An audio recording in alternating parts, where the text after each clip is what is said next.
మనతో పాటు విమలక్క ఉన్నారు, ఒకసారి మాట్లాడే ప్రయత్నం చేద్దాం. అక్క, ధర్మేంద్ర ప్రధాన్ రాజీనామా చేశారు, సంబరాలు కూడా మీరు చేసుకుంటున్న పరిస్థితి కూడా ఉంది. ఇప్పుడు సంబరాల్లాగా చూడొచ్చా, లేకపోతే ఇంకా చాలా హామీలు కూడా పెట్టారు? ఏదైతే చనిపోయినటువంటి వాళ్ళ కుటుంబ సభ్యులకి డబ్బులు కూడా ఇస్తామని చెప్పేసి ఉన్నారు. అవన్నీ కూడా ఇవ్వకుండా సంబరాలు చేసుకుంటారు. ఈ పోరాటం ఇంతటితో ఆగిపోయినట్టేనా? అంటే మేము కేవలం సంబరాలు అని చెప్పేసి మేము ఇక్కడికి రాలేదు. ఇవాళ వాస్తవానికి ఫస్ట్ మనం చెప్పాల్సింది ఏంటంటే, ఈ దేశ యువతకు హ్యాట్స్ ఆఫ్ చెప్పాలి.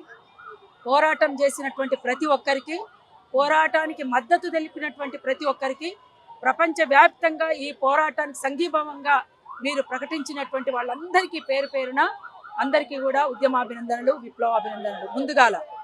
అయితే మేము అంటున్నది ఏంటంటే, అక్కడ జరిగిన జంతర్ మంతర్ దగ్గర జరిగినటువంటి దాంట్లో హింసను కొనసాగించింది ప్రభుత్వమే. అంతేకాకుండా ప్రైవేటు గుండాలను తీసుకొచ్చి కట్టెలకు శీలలు కొట్టిండ్రు. తలలు పలిగినాయి, కండ్లు పోయినాయి, కాళ్ళు ఇరిగిపోయినాయి, కొంతమంది చనిపోయారు, కొంతమంది ఇప్పటికీ సీరియస్గా హాస్పిటల్లో ఉన్నారు. దీనికి అసలు ఏం సమాధానం చెప్తారనేటువంటిది మేము డిమాండ్ చేస్తూ ఉన్నాం. దీనికి ఖచ్చితంగా సమాధానం కావాలి. ఓకే, రిజైన్ చేసిండ్రు, ఇవాళ ఈ విజయం ఏదైనా ఉంటే కనుక ఖచ్చితంగా ఈ దేశంలోని యువతకు ఈ విజయం దక్కుతుంది. అందుకనే వాళ్లకు ఉద్యమాభినందనలు తెలిపాం. అంతేకాకుండా ఇవాళ విద్యా వ్యవస్థలో మార్పులు రాకుండా, విద్యా కాషాయీకరణ జరిగినంత కాలం, విద్యా కార్పొరేటీకరణ జరిగినంత కాలం ఇలాంటివి జరుగుతూనే ఉంటాయి. ఇన్ని లీకేజీలు, ఇన్నిసార్లు ఎగ్జామ్స్ పోస్ట్పోన్ అవ్వడం, దాదాపు 10 కోట్ల మంది విద్యార్థులు ఎగ్జామ్స్ రాయడానికి సిద్ధపడి వాళ్ళు ఎంత మదన పడ్డారో, ఎంత ఇబ్బంది పడ్డారో, వాళ్ళ కోసం తల్లిదండ్రులు ఎంత మదన పడ్డారో మనం చూసినాం. అందుకనే ఇక్కడ వరకే ఆగిపోకుండా ఈ పోరాటాన్ని మరింతగా ముందుకు కొనసాగించాల్సినటువంటి అవసరం ఖచ్చితంగా ఉంటుంది. సరే, ఇవాళ జరిగిన ఇన్ని రోజులు ఈ రిజైన్ ఏదో కొంతకాలం ముందు జరిగింటే ఇంత హింస జరిగేది కాదు. కానీ ఈ హింసను కొనసాగించడానికే మీరు ఈ రకంగా దీన్ని పొడిగించారు. కాబట్టి దీనికి బాధ్యత వహించాల్సింది కూడా ఈ కేంద్ర ప్రభుత్వమే అని చెప్పేసి మేము చెప్పదలుచుకున్నాం. ఖచ్చితంగా దానికి సమాధానం చెప్పాల్సినటువంటి బాధ్యత ఇవాళ ప్రభుత్వానికి ఉన్నది. జరిగిన నష్టాన్ని కూడా ఎట్లా పూడుస్తారో కూడా మీరు సమాధానం చెప్పాలి.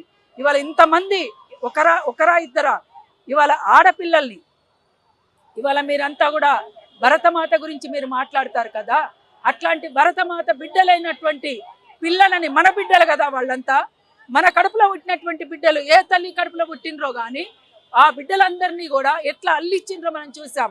ఎక్కడెక్కడో ప్రైవేట్ పార్ట్స్ని టచ్ చేస్తూ ఎంత అసహ్యంగా వాళ్ళు బిహేవ్ చేసిండ్రో, ఎంత జుగుప్సాగరంగా వాళ్ళ ప్రవర్తన ఉందో ఇవాళ మనం చూసాం. ఇవాళ మొత్తంగా అక్కడ ఉన్నటువంటి పోలీస్ డ్రెస్లలో, ఆర్మీ డ్రెస్లలో ఉన్న వాళ్ళు కూడా ప్రైవేటు వ్యక్తులు, వాళ్ళంతా కూడా నేమ్ ప్లేట్స్ లేవు వాళ్ళకి.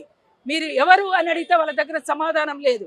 అందుకని ఇట్లాంటి వాటిని మీరు ఇక్కడ ప్రవేశపెట్టినందుకు ఖచ్చితంగా క్షమాపణ చెప్పాల్సినటువంటి అవసరం కూడా ఉంటుందని చెప్పేసి డిమాండ్ చేస్తా ఉన్నాం. ఇది సిజేపీ విజయంగా చూడొచ్చా, లేకపోతే భారతదేశంలో ఉన్నటువంటి యువత విజయంగా చూడొచ్చా?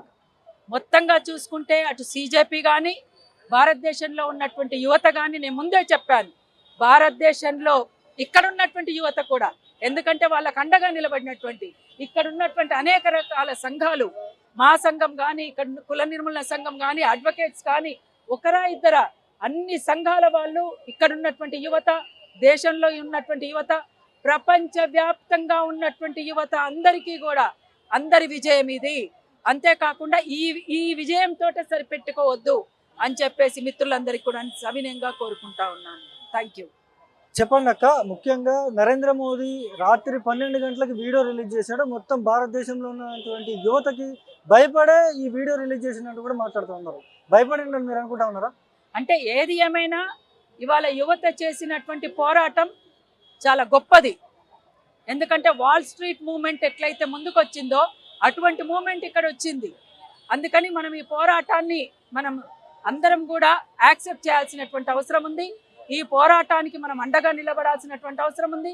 రేపు ఈ యువత ఎటువంటి స్టెప్ తీసుకుంటుందో బహుశా మనకు తెలియదు. అందుకని మనం ఏ రకంగా మనం వాళ్ళ పోరాటాన్ని నెక్స్ట్ స్టెప్ ఏం తీసుకుంటారు అనేటువంటి విషయం మనకు తెలియదు కనుక వెయిట్ చేద్దాం, ఏం తీసుకుంటారు, ఏం చేస్తారనేది కావచ్చు. కానీ ఇవాళ ఖచ్చితంగా వీళ్ళు చేసినటువంటి పోరాటానికి తలెగ్గిందనేటువంటిది మాత్రం వాస్తవం. ఈ పోరాటం ఉవ్వెత్తున కూడా ఎగిసిన పరిస్థితి ఉంది. ఈ పోరాటం ఆగుతుందని కొంతమంది మాట్లాడుతున్నారు, ఆగదు అని కొంతమంది మాట్లాడుతూ ఉన్నారు. ఒకవేళ ఆగకపోతే దేశంలో బీజేపీ పార్టీ ఉండే అవకాశం ఉందా? అది మనము సరే బీజేపీ పార్టీ ఉంటుందా ఇంకో పార్టీ వస్తుందా అనేటువంటిది కాదు ఇక్కడ.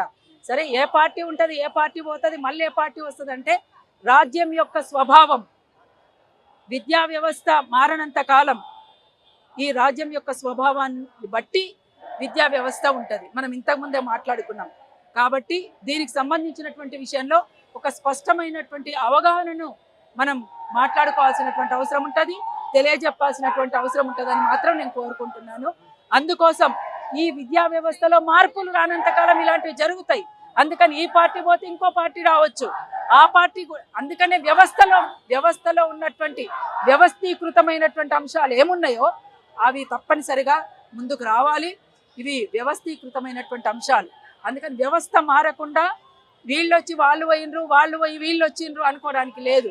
అందుకోసం సరే ఏం జరుగుతుంది అనేటువంటిది మనం వెయిట్ చేసి చూడాల్సిందే. ఈరోజు ఇది అంతం కాదు, ఇది ఆరంభం అని చెప్పుకోవాలి. ఇది ఎందుకంటే ఈరోజే ఈ యొక్క ఫాసిస్ట్ పోకడలకు ఇటువంటి ఒక గత 12 ఏళ్లుగా మనం ఏదైతే చూస్తున్నామో ప్రతి విషయంలో వైఫల్యమే. ఒక మతానికి తీసుకొచ్చి ఒక మతం ముసుగులో ప్రజా సమస్యలన్నీ కూడా పక్కన పెట్టేసి ఒక బుల్డోజ్ చేసేటువంటి ఒక కార్యక్రమం చూస్తున్నాము. ఇది రాబోయే రోజుల్లో మరింత మార్పులకు ఇది ఒక నాందిగా ఖచ్చితంగా నిలుస్తుంది. ఈ విద్యార్థులు యువకులు ఎవరైతే వస్తున్నారో ముందుకు ఈ యొక్క ఉద్యమాన్ని మరింత ముందుకు తీసుకెళ్లాల్సినటువంటి అవసరం ఉన్నది. రేపు రాబోయే రోజుల్లో మరిన్ని విజయాలు ఖచ్చితంగా వస్తాయి. ప్రధానంగా మనం ఫోకస్ చేయాల్సింది మతానికి రాజకీయానికి వేరు చేయాలి.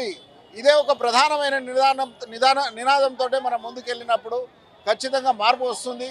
ఈ యొక్క అంటే ఎంత ఒక మతం ఒక ముసుగులో వాళ్ళు ఏం చేసినా చెల్లుతుందనే ఒక ధీమాతోటి ఉన్నటువంటి ఈ వ్యవస్థ కుప్పకూలక తప్పదు.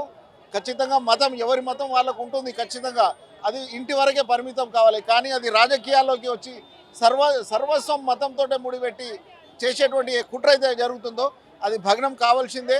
కాబట్టి ఈ మలుపు ఈరోజు మన ఈ విద్యాశాఖ మంత్రి యొక్క రాజీనామా ఏదైతే ఉందో దానికి మార్పుకు ఇది ఒక నాందిగా నిలుస్తుందని మాత్రం మేము నమ్ముతున్నాము. విద్యార్థులకు యువకులకు ఉద్యమకారులందరికీ కూడా హృదయపూర్వకంగా అభినందనలు తెలియజేస్తున్నాము. కుల నిర్మూలన సంఘం పక్షాన మేమందరం కూడా ఈరోజు ఇదే నినాదంతో మతము రాజకీయాలు రెండు ఖచ్చితంగా వేరు కావాల్సిందే. ఎప్పటికైనా మతము రాజకీయాలు ఎప్పుడైతే సమ్మిళితం అవుతాయో ఇటువంటి ఫాసిస్ట్ పోకడలను మనం చూడాల్సి ఉంటుంది. కాబట్టి ఖచ్చితంగా మతం వేరు రాజకీయాలు వేరుగానే ఉండాలి. ఇదే మా నినాదం.